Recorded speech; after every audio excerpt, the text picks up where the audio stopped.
Hi guys, I'm Mike. And I'm Stephen. And this is F1 Fanatics.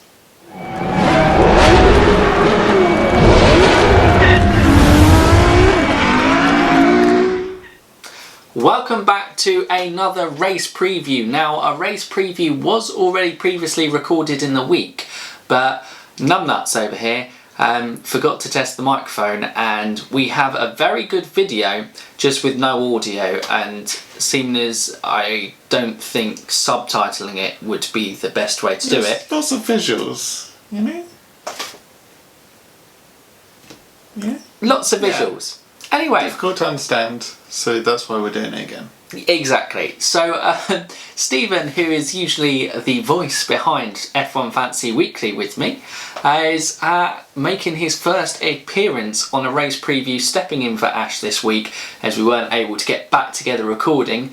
So Stephen, welcome to your first race preview. Yeah, thank you. It's good to be here. Right, and so we will run you through what we usually go in our race preview, guys. So we'll give you a few stats about the track, Mike's amateur lap, which obviously will be an in-depth and experienced look at Suzuka this week.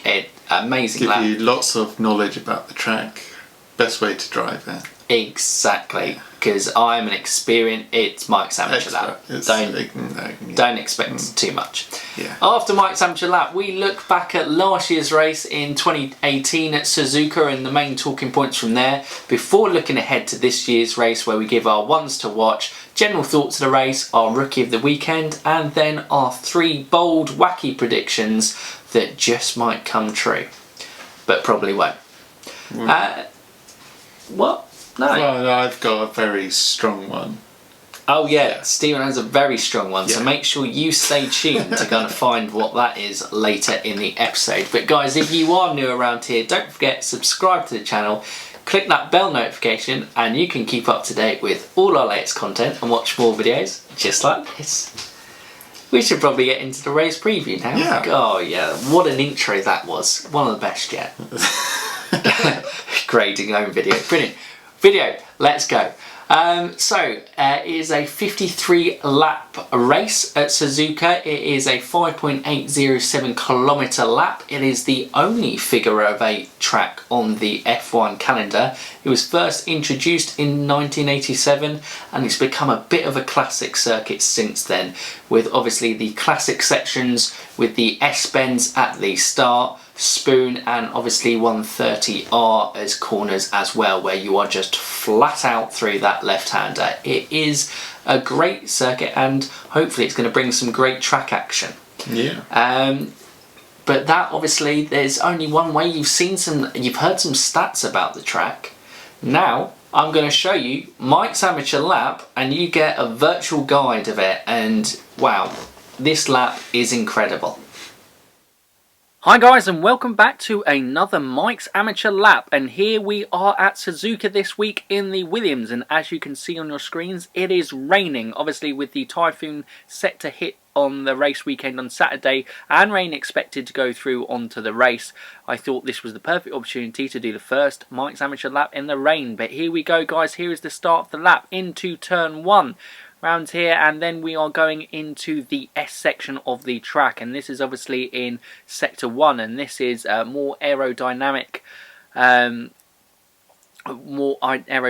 focused in the lap and will favour the Mercedes certainly in the first sector, so this is where I expect them to get an advantage over the Ferraris.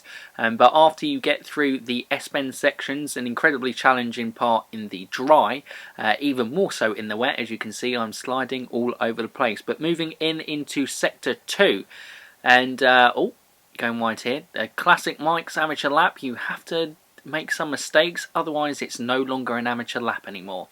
But yes, here in sector 2, I imagine between the Ferraris and Mercedes, I'm focusing on the top guys at the top of the grid, because I imagine those are the ones competing for the race win, although rain is a great equaliser and it could bring obviously Verstappen into play, as he is also a very good driver in the wet. Coming down the straight here, and then we are moving into spoon. This is obviously where Vettel tried to overtake Verstappen last year. They made contact as he went too quick into the corner. Bit of a bold overtake. Verstappen allowed him room, but he spun out nonetheless and pretty much ruined Vettel's race from there. But then we have the long, flat-out straight getting all the way up into 8th gear here before we get into 130R.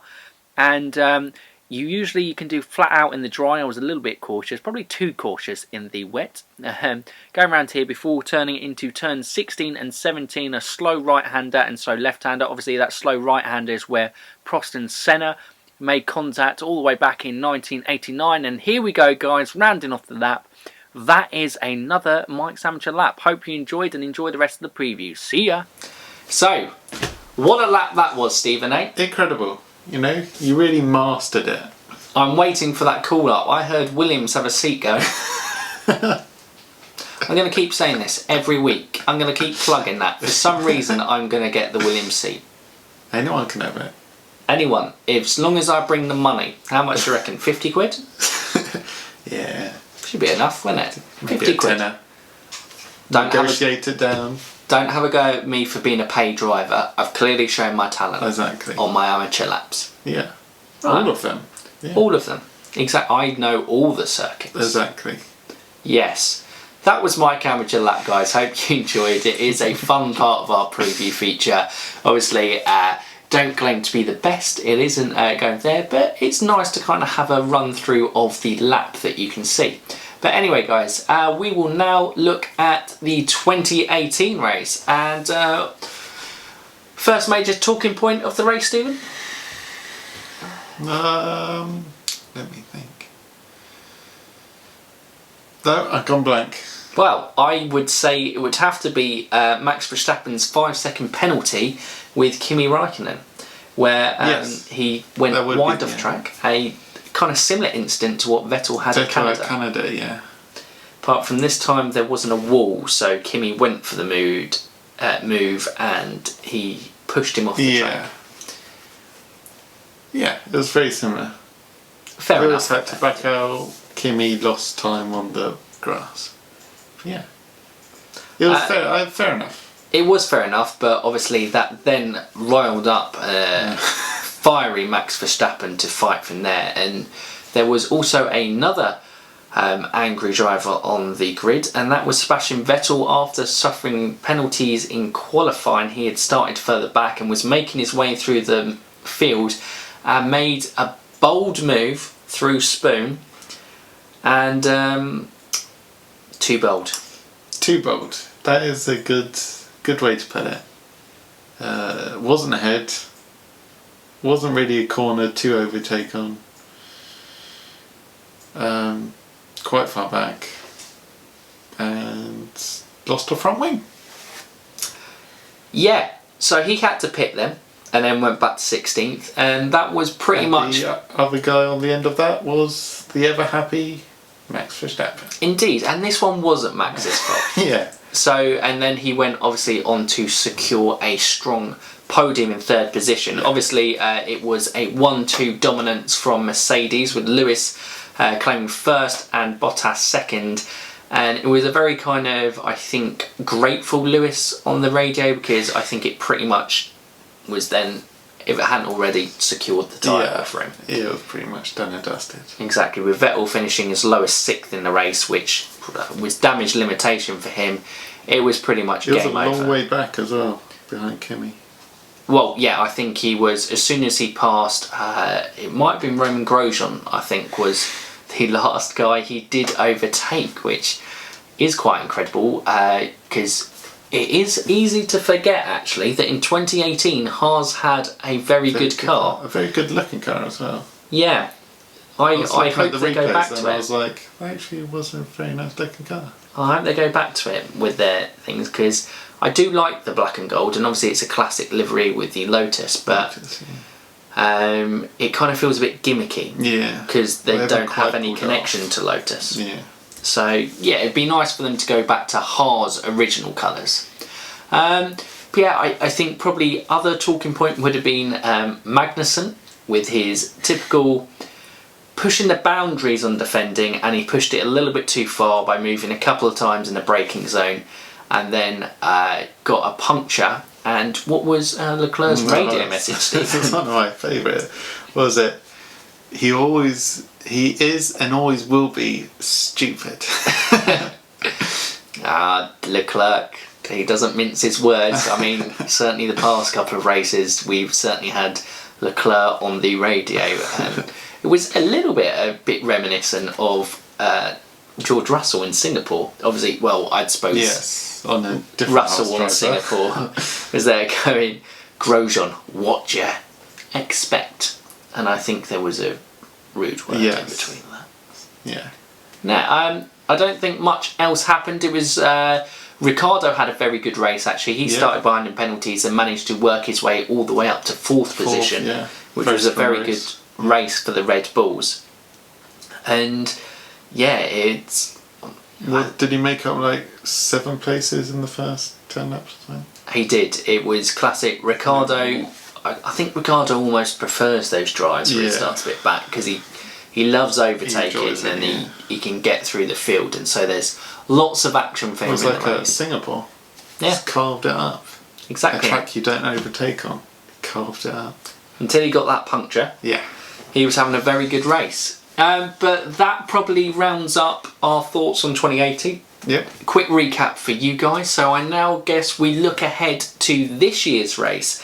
And I suppose the main talking point is that there is a typhoon inbound. I mean, the weather forecast is changing. I think the current one is that it won't hit during the race.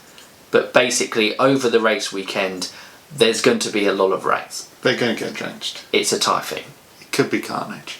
It could be. Could be red flags. It could be. I think if you were listening in to me and Stephen on the Fancy Weekly podcast yesterday, I described it as Hockenheim on steroids. That very much could be it. Yeah. Ones to watch is how we usually start off our 2019 look ahead to the race. So, who's your driver one to watch for the race, Stephen? Wait, so ones to watch, the ones I think are going to be the best. Yeah, a one to watch ahead of the weekend. So I'm more new to this. I know. It is. Lewis is my ones to watch, I guess. Is that a fair enough assessment? I think that's fair enough. Very good in the rain. Probably the best in the current pack. Does like Suzuka. You'd think he's going to have a strong race. Back to winning ways in Sochi. Indeed. And I think in dry conditions the Ferrari might have the advantage. Again, Mercedes have been in the press big talking up Ferrari's advantage, although Mercedes are bringing aero upgrade this weekend. It's only a small one, but I do believe it is maybe like Ferrari's kind of for them. Look ahead at 2020, this aero upgrade. My ones to watch driver wise is going to be Lance Stroll, because if there is rain, Lance Stroll seems to be that driver who can consistently get the car round and avoid chaos in chaotic races. I think because obviously his podium for Williams came in Azerbaijan in a chaotic race, managed to get there, and obviously earlier this year he managed to get 4th place, just losing out to Daniel Kvyat for the podium, but managed to kind of get the slicks at the right time and negotiate through the carnage. And survived the wet conditions. Indeed, so Lance Stroll for me, I think he is certainly one to watch this week. Yeah, definitely. The more outside one, Indeed, we've gone for a safe one and an outside one. Now for your team, Stephen, who's your constructor one to watch? Well, sticking on the theme of ones to watch, Mercedes. I think they're just going to have a strong weekend. Ferrari have done very well, albeit last. Since the second half minus Sochi, the 3 races before that. But Mercedes showing signs of coming back to their normal dominant ways. Well, I think it was, if you give Mercedes a sniff, they will kind of grasp that victory. However, they got their tactics all wrong in Hockenheim. And they have been put under more pressure recently, and if Ferrari are leading the race, because it was Max Verstappen putting pressure on them in Hockenheim. Yeah, which forced the errors, forced the panics. Yeah. Right, Mercedes one to watch, although their strategy could go out the window. Yeah. I think, they should do well. Alright, fair enough. But Mercedes, yeah. My ones to watch are McLaren. McLaren. That's the top. McLaren. I think, I just feel if there is a bit of rain or changeable conditions, this could be the race that McLaren secure a podium. Ooh. Okay. And that podium guy could be Carlos Sainz. Yeah, you'd think out of the two of them, Carlos Sainz. Yeah, I mean, Lando's doing fantastic, but I don't think he's quite in the position to push on now. Carlos Sainz seems to be using all the experience in F1 that he's gained, and he now feels in a really good place with McLaren, and his race performances have been fantastic. So, yeah, in changeable conditions, if an opportunity comes, it could be one that McLaren take advantage of. If not, I could still have them having a very strong points finish and having both drivers finish best of the rest, essentially. Yeah. Well, Hoffenheim, Sainz drove very well. He did. I keep comparing everything to Hoffenheim because it's the only wet race we've had, isn't it? It's the only wet race we've had that we can compare this season's cars to. Yeah. I mean, we could be talking about the rain here, and that it all comes down in a downpour in qualifying, which would make qualifying super exciting. Yeah. But it might be dry for the race. Yeah, could all clear up. So we could be completely wrong, and it could be Ferrari go on to dominate. I think if it is dry on race day, I think Ferrari will do well. They would have the advantage. Just in terms of power and their obviously aero package. And especially in that last sector as well. Yeah. Flat out corner, yeah.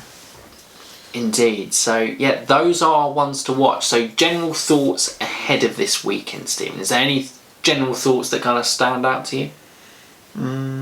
Well, other than the weather, it could be carnage. It's going to be very unpredictable because that's what rain brings you. I like Just look at Hoffenheim, it was all over the place. We had the guys that, like Leclerc, very good position, crashes out. Hulkenberg could be on his first podium, crashes out. Lewis crashed. Sergio Perez could have had a fantastic race, crashes out on the first lap. Lance Stroll done nothing all season, gets fourth. Daniel Kvyat overlooked for Red Bull seat, gets podium. Fell from the back, gets second. Oh, you see, unpredictable. It's just going to be unpredictable. It's unpredictable. It's a very difficult one to predict and preview. Well, I think the weather is certainly going to make things interesting. I think it will be interesting to see what that Mercedes package brings. I think Red Bull is going to be really interesting because obviously Honda have saved all their engine so that all the parts are fresh for Suzuka, and they're really hoping for a strong performance, which is it feels like putting all your eggs in one basket, a bit like Ferrari looked to have done all season, but for some reason the second half of the season it's worked out. So maybe if they have a strong performance at Suzuka, they can do a Ferrari-esque and then go and have a strong end to the season, because obviously Mexico is another strong race for Red Bull usually. So it'd be interesting to see. Honda really want to have a good race here. Home Grand Prix for them. Yeah, I mean, maybe Honda will be praying for rain, because Max is a very good driver in the rain. Job done. Kvyat obviously got the podium, and Gasly has been driving a lot better in the Toro Rosso since returning in that seat, and Albon would be the gamble, although he did finish 6th in that Toro Rosso, which was a fantastic performance as well. Yeah. Which, I believe, I don't know if I've made this up, but I believe that Toro Rosso outscored points-wise Red Bull in that race.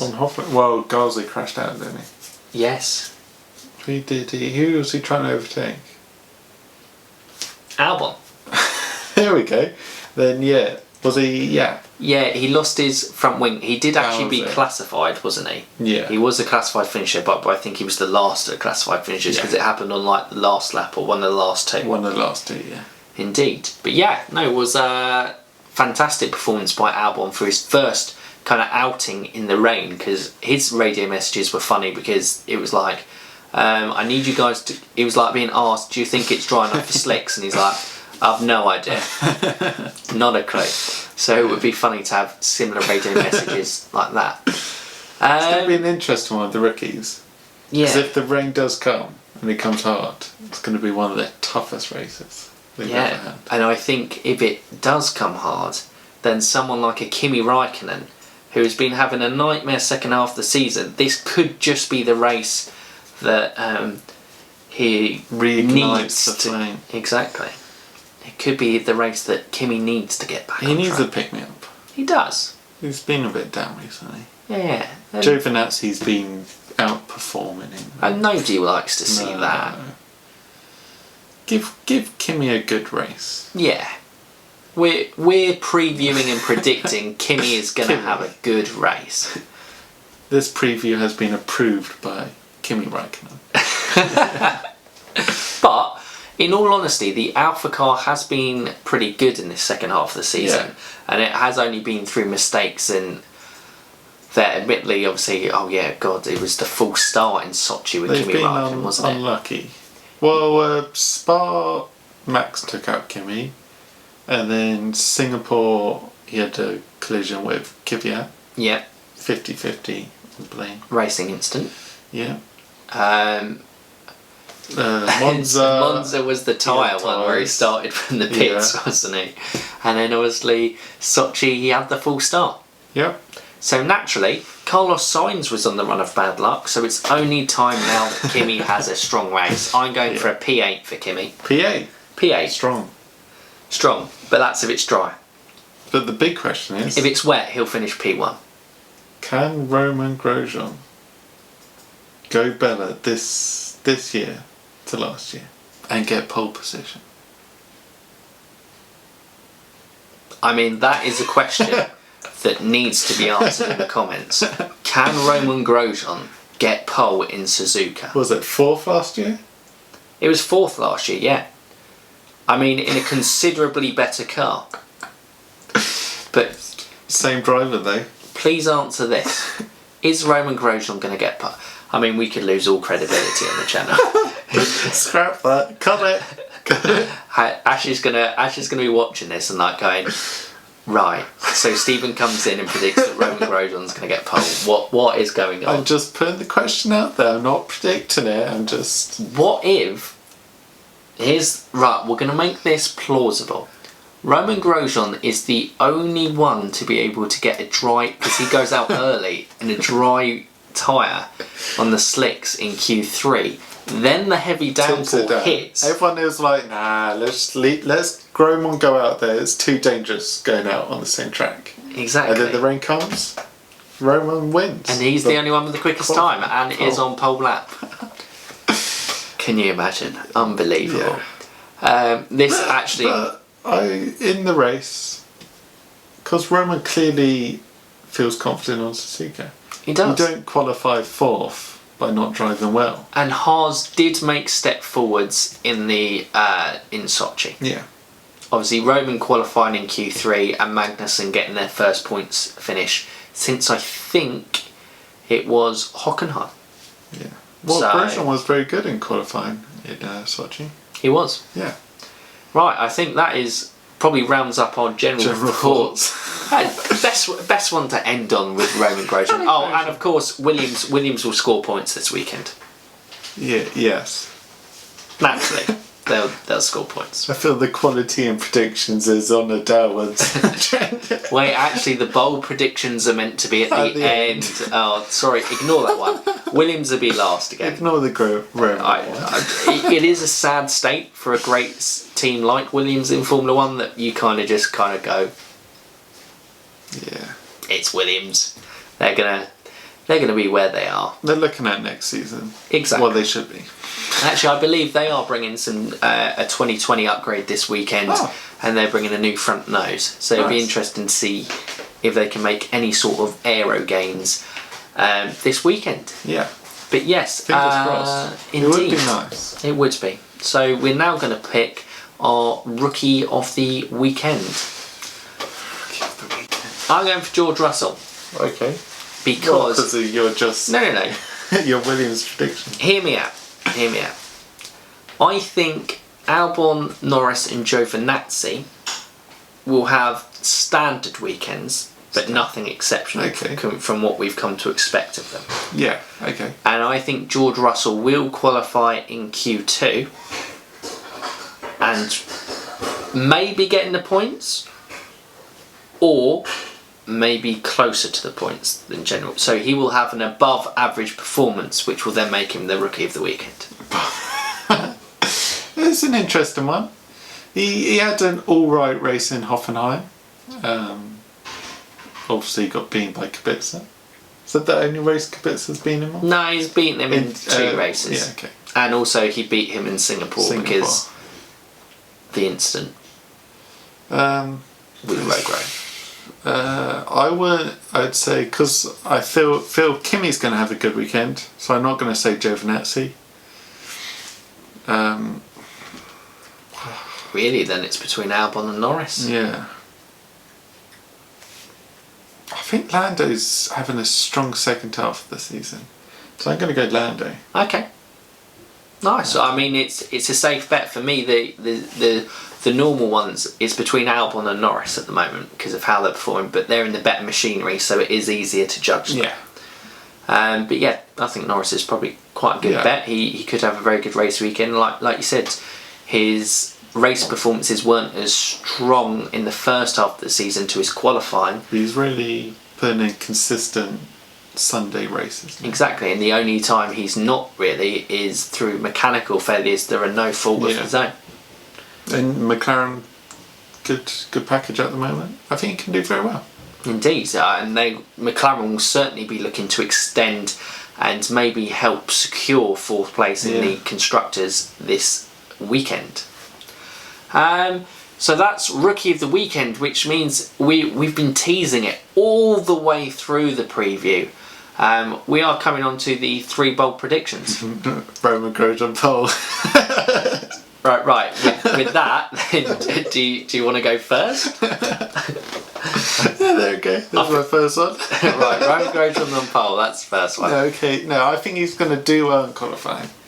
Even though that's very bad, that's very vague. They should be looking at next season. What do you mean he's going to do well in qualifying? Top 6? He's going to make into Q3. Yeah. And let's put him at number 6. Okay. Road. Yeah. I think Q3 will be good for them. Sorry, I keep interrupting. Q3 will be a very good result for Haas. And I think Roman's going to get them there. Road, P6 in qualifying.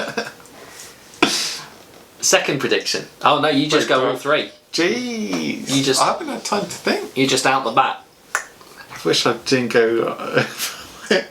This is the random bold predictions. You just come the first thing that pops into your head that might happen.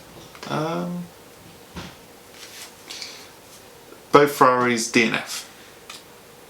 Okay. And I reckon they crash into each other. Oh. Tension's been building. We had the undercut in Singapore. We had the refusal in Sochi.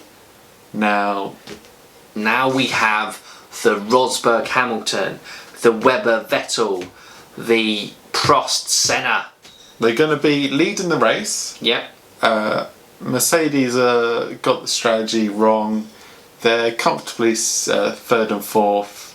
Obviously Lewis in 3rd because Bottas has been told to hold back again. And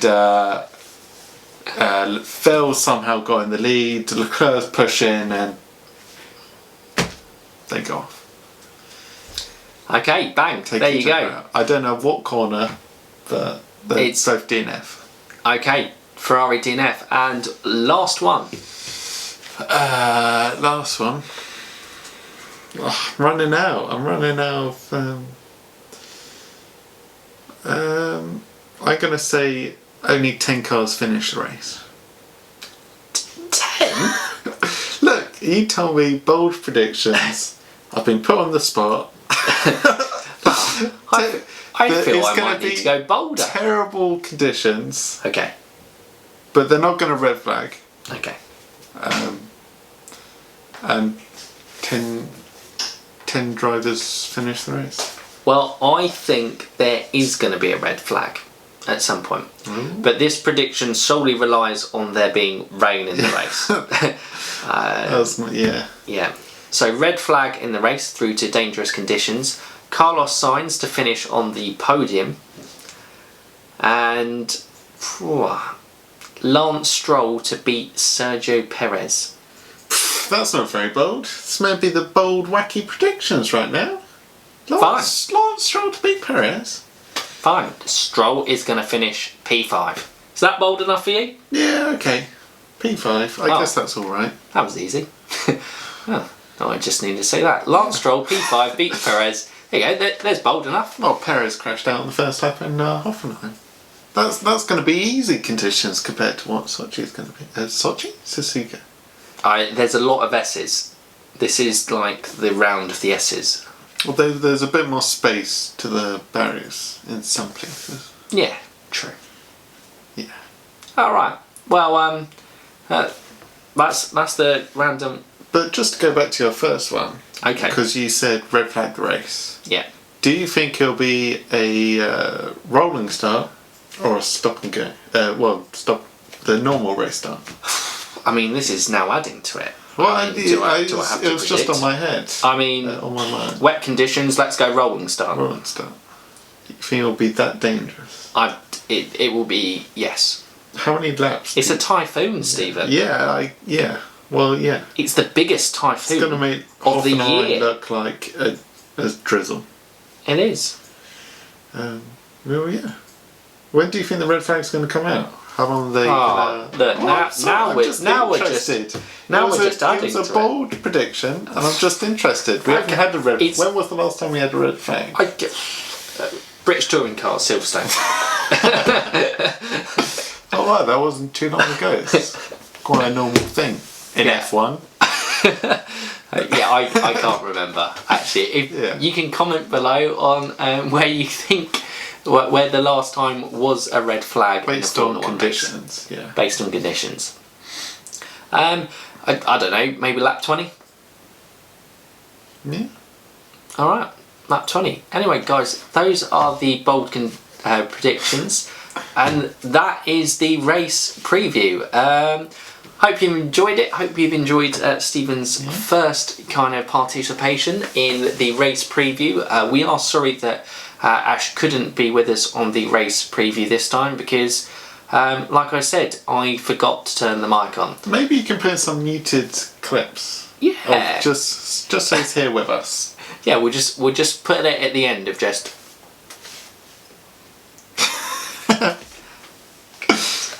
Maybe not. Actually, although because the same thing happened with the Haas video that we did came out on Tuesday that I had to do by myself, Katie did actually want us to input, just load up the video with Ashley with no video, with no audio. So, no. I'm sure he was saying he feels Roman's going to get pole. I think that's what Ashley was saying. Yeah. I think this is where it actually came from. Ashley is Roman Grosjean's biggest fan, and he thinks he's going to win the championship in 2020. Yeah. He actually told me to make my bold prediction on Roman Grosjean. Yes, this is all Ash. Yeah. This is not us. No. We are just messengers, so don't shoot the messenger. Yeah, precisely. Maybe. Yeah. Right, guys, if you like this video, give us a thumbs up. If you are new here, you can subscribe to the channel and click the bell notification and keep up with all our latest content and get more videos just like this carnage that just happened. just like the race. And anything. This needs to be red flagged right now. Anything you want them to comment below, Stephen? How many races is Roman going to win? for the rest of the season. Okay, and any other points? Sorry, Ash told me to add that. So Okay, yes, sorry. That was Ash's Yeah. one to get in the comments. Yes. Yeah. Yeah. Your predictions, yeah. Your wacky predictions. Your wacky predictions. Your ones to How many people watch. are going to finish? I think that's good. Oh my! I think it could be a race that lots of guys just give up. Yeah. Just like, it's not for me. It should be exciting. If it's not exciting, We're sorry yeah. for building this hype up of a chaotic race, and it's in the dry, and it's a procession from the Ferraris, 3-4 by Mercedes and 5-6 by Red Bull. 7-8 by McLaren. Yeah, It's just 9-10 by Renault. It should be good. It will be good. It will be good. There we go. That's the positive thinking we're going for. It will be good. And on that note, you F1 fans, remember, keep racing. Hi guys, hope you enjoyed the video today. Obviously we spoke about the rain a lot. The main priority is that with that typhoon hitting, that the conditions are first and foremost safe for the drivers to go. So fingers crossed we can get some action across the weekend, but they are obviously judging on Friday about the safety and conditions to race. But yes, hope you enjoyed the race, and hopefully we get a race weekend in Suzuka. Thanks for watching, guys.